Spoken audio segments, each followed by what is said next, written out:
Today, I'll show you how to get your Twilio API key and secret, essential credentials for integrating Twilio with apps or other services.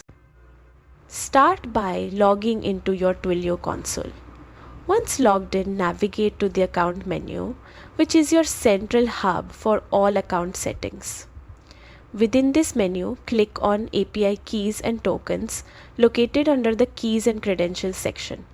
This is where you manage all your API functions. Next, look for the Create API Key option and click on it. You'll be prompted to enter a few details. First, provide a friendly name. This is a label to help you identify the key later.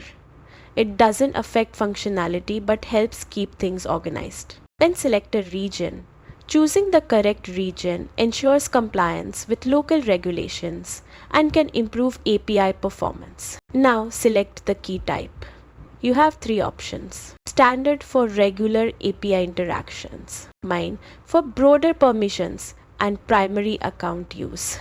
Restricted to limit access to specific APIs for extra security. After filling out these details, click the button to create the key.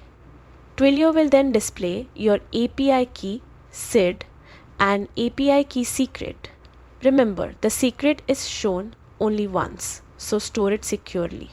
Using a password manager or other safe method is highly recommended. And that's it. You now have your Twilio API key and secret ready for secure integration with your applications.